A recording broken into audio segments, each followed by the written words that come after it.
Everyone, it is day 80 after skin removal surgery, and I have just got on the scale and found out that I've put on some weight and my recovery. When I first was going to see Dr. Kobabe, I believe I was 195. He told me that I need a liposuction on the back of my thighs. Within a month or two after that, before surgery, I was down to 185, slowly moving down in weight just to get any excess fat off of me by slightly adjusting my diet and activity level. Then when I had the surgery, in order to heal, and I had a lot of healing to do, you need an excess of calories. It's hard to find out exactly how many. So what I did was anytime I felt like I needed food, my body was hungry, I felt like I needed protein, I allowed myself to have that. So what happened is over a period of time, when you become less active and you are eating more, you will find yourself in a calorie surplus, which I kind of knew that I was going to be in.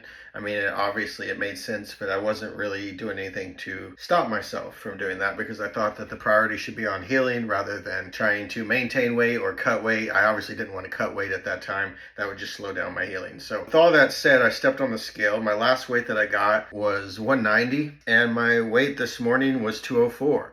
So I'm going to walk you through my thought process as someone who is a food addict, someone who has body dysmorphia, and someone who has an eating disorder, because all of these things come into play with my thinking. And I've learned a lot in this journey, and I'm going to just take you exactly on what I'm going to do and what I'm not going to do, because that is the most important part. And I've learned a lot. So I'm basically going to apply everything I know, and I figured it would be better. I could just do this in quiet, but I would rather take you all along with me. So first, the do's. What I am going to do is I'm going to adjust my calories, because what I'm eating now, as the healing finally bottomed out, and yeah, I've got one little hole right here that's almost closed. Let's take a look. I haven't even looked yet. I just took off the bandage. Look at that. We're almost done. Like 100% almost done. So my body no longer needs those calories, so I'm going to ramp those back down to what I was doing before. And also, now that I'm healed, I've been figuring out what I can and cannot do with my shoulders, and I think I have a pretty good idea, so I'm going to start back into my activity regimen, preserving my shoulders, of course, trying not to further that injury or put any strain on them whatsoever, but also trying to figure out a way, if possible, to build my biceps, to build my chest. I know, how to do my core, my legs, and as well as throwing in some more cardio, because I'm not having to wear the bandages or the compression as much, so I can sweat now as well with my open wound almost completely closed. So here's something I'm not going to do. I'm not, and this is something, here's what I would have done in the past. Why? It's not normal. It's breaking the law of thermodynamics. It's impossible. I'm a loser. I hate myself. I'm not going to freak out. I'm not going to try to overcorrect. I'm not going to restrict myself. I mentioned I have an eating disorder.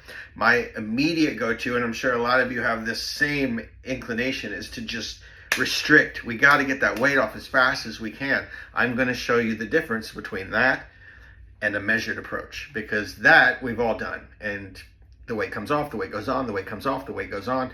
I'll show you the difference. When you take a measured approach, you do not let emotions and irrational thoughts dictate your behavior. It's not like I don't still have them. Like, I've honestly felt bad about how I look lately. I've felt my body dysmorphia has really been out of control. I feel stuffed. I feel bloated. It kind of comes and goes. Sometimes I'm happy with how I look. Sometimes I'm not. Sometimes I can see it. Sometimes I can't. None of that matters, though. What matters is what I'm going to do, my mindset going forward, and how sustainable it is. And I know from experience that what I'm going to do is very sustainable. I'm going to go back to exactly what I was doing before, and I'm just going to cut out those extra snacks I was giving myself. And it started with, one or two here, and then time goes on. You can slip into anything, and it's so important that you don't accidentally slip into a calorie surplus, because if you do slip into a calorie surplus, there really is no end to where that can go. And that's how you accidentally put on 5 pounds, 10 pounds, 14 pounds, 25 pounds, 50 pounds, 100 pounds, 150 pounds. And you wake up one day and you're like, how did this happen? Time and a calorie surplus is how this happened. How am I going to get out of it? Unfortunately, time and a calorie deficit. And that's what I'm going to do. So I don't know how long it's going to take. I don't care how long it's going to take. This is my starting physique. At the beginning, at 204 fresh pounds this morning, Remember that my goal was 200 pounds in 2021. So, if this was in the past, I would freak out right now. But I'm not. I'm not going to base my decisions off of fear or anything else. I'm going to do exactly what I know to work. And I'm going to trust that. And I do trust it. I trust it entirely. And I trust my dedication. I trust the commitment I made to myself. I trust I'm going to do the next right thing each day. I'm going to take that step every single day. I'm going to look at things. I'm going to not beat myself up. Huge.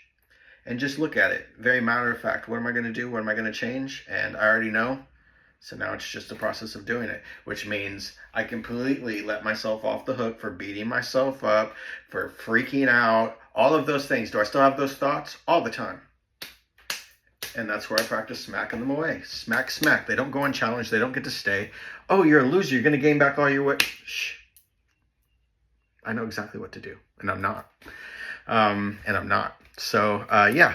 I just wanted to bring you all along. I know it's kind of lengthy, but I'm going to keep on touching back on this because I want you all to see exactly what I do, because now is a good chance to show you. So I'm thankful for the opportunity, and I don't have any regrets. I don't regret gaining any weight during this recovery, because recovery was the priority. And I'm not binging. I'm not doing crazy things. I was pretty surprised about how much the scale went up, but that happens. And do I think that's all fat? Do I think I had a 45,000 calorie surplus? No. But there's some, and it doesn't matter how much it is. I'm not even going to check the scale for a month. I'm just going to do what I need to do and focus on that. And I'm taking you along with me. Day 80. I hope you all are having a good one.